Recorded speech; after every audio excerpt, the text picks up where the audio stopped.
Hey everybody, Alex Kozora, SteelersDepot.com, back to do a final tape breakdown or initial analysis, I guess I should say, for the 2019 regular season. The Steelers lose to the Baltimore Ravens 28-10. Pittsburgh finishes the year at 8-8, and as I'm sure you know by now, will not be going to the playoffs by virtue of their loss in Tennessee winning. Tennessee just had the win and they were in. That's what happened. They blew out the Texans, who were resting their starters. And Pittsburgh will be sitting at home for the second straight year. And by the way, that almost, I think, certainly means the Steelers will be on Hard Knocks next summer. So if you're interested in Hard Knocks, Steelers have never been on it before, never had a desire to be on it before, but they won't have a choice because they missed the playoffs 2 years in a row and have not changed head coaches, or presumably will not change head coaches, so they will qualify and very likely be the choice by HBO in the league. So not going to talk about this game too much. Everyone knows what happened. There isn't a whole much of a point for me to really delve into this one. And I got a pizza I ordered that's going to come soon too, so I don't have to pause this video. But just the same stuff. I mean, offensively, the whole mission for the offense the entire year was to not turn the football over. And they turned the football over in every single game this year. Their streak now goes to 23 in a row dating back to last season. So it's the one thing they couldn't do. It's the one thing they did in every single game. And the first half was a bad start. Only 6 points on opening possessions this year. Only team in football now to not have a touchdown on an opening possession this season. Just terrible output. Actually, opponents had more points on first possessions. Pittsburgh had 7. The Rams fumble return for a touchdown than Pittsburgh had offensively. So terrible start. Picked things up a little bit in the second half. Put together a couple nice drives, just with a couple conversions on third down. Started to find some sort of rhythm and a groove.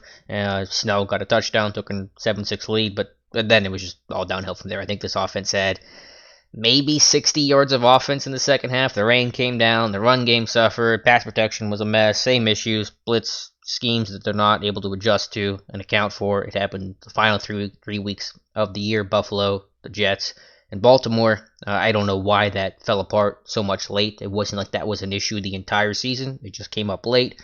I don't know if teams just tried to exploit it more and kind of found a weakness and the Steelers couldn't correct.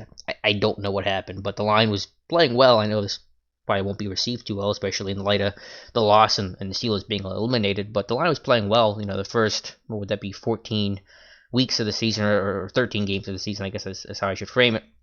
And then it just all fell apart at the end. So have to look at that, but it was a mess, and potentially some changes there with coaches or personnel. I think they're at least on the table, worthy of discussion, but we'll deal with that later in the offseason. Defensively was the surprise in the sense of the run defense being that bad. You knew Baltimore was going to run the ball early and often, and I know the Steelers were nickel a lot. I don't know if Baltimore is playing some sub package and kind of playing 11 personnel or what to put Pittsburgh in that, but just the run fits were bad, the alignments were poor, just free rushes. The Steelers really just couldn't find the football to start, couldn't stay in their gap, couldn't tackle.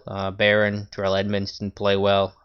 It just, you got ran on. I mean, you hadn't allowed a 100-yard rusher the entire season, and Gus Edwards finished with whatever he finished with, $130 roughly. And so, the downhill style that he has, the Steelers just couldn't find a way to stop it. So that was disappointing because the defense, again, played reasonably well trying to keep the score down, but they got gashed on the run about as bad as they have in any single game this year, and that's disappointing. Did finish with 2 turnovers, so you end the year with 38, which is the best they've done since 96. I mean, just a super impressive number. I think that leads the league. I don't know what the Patriots did today for sure. They were tied at 36 coming into this thing, but either way, I mean, still a dominant season by the defense. Don't want to lose sight of that, but today, not the best way to finish. TJ Watt, though, put kind of a stamp on things with a half sack, forced fumble.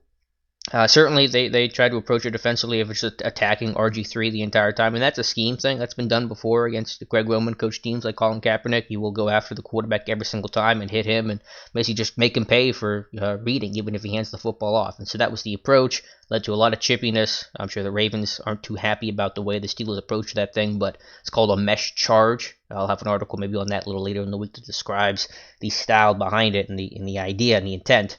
But that was the idea there, just to hit RG3 early and often. But special teams became a mess, a disaster. Jordan Berry probably had the worst month stretch of a punter in NFL history.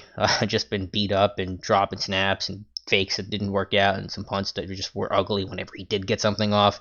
So that's just been horrendous. You had the safety, and then you had the Kareth White, fair kickoff that went over his head. I mean, I'm getting the timeline mixed up here a little bit. I went Barry, then White, then the safety. But either way, I mean, it was a disaster. It got comical at the end, and you were just kind of really hoping this game was going to get over as quickly as possible. Just felt team felt tired today. I know I felt tired just watching it. Just kind of that foregone conclusion of okay, let's get this thing over with, and especially on the scoreboard, which they saw there, Baltimore.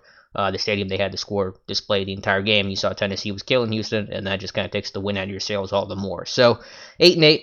You again, if you had said once Ben went down, this team was going to go 8-8, you'd say, okay, I can live with that. But obviously, the way they went 8-8, being 8-5, needing just basically one or two more wins to get in this thing and clinch, just disappointing. So to collapse 2 straight years has been rough, and it changes the perspective of that 8-8 season because you know how close this team was and how really they should have gotten in the playoffs. They should have been able to beat Buffalo, the Jets. Should have been able to win today. But you're just excited for Ben to come back. Just fingers crossed he can come back fully healthy. But obviously he'll help transform the offense. So I'll wrap this thing up. We'll talk more about the offseason stuff. We'll have pretty consistent videos. At least I'll try. Throughout the offseason, let me know what you guys want me to talk about and discuss and questions you might have. I'm sure there's a lot of it. I'm sure there's a lot of anger right now, which is understandable and expected. For those who hate Fichtner, don't expect him to be fired. That's not my expectation. They're going to have, Ben and Fichtner together. Productive last year. Again, not my favorite OC in the world, far from it, but just saying that's what you should expect to happen. Not that you have to root for it, but that is what I think will occur, or at least not occur, in the sense of they won't make a change at OC. But yeah, just a really gut punch way to end the year.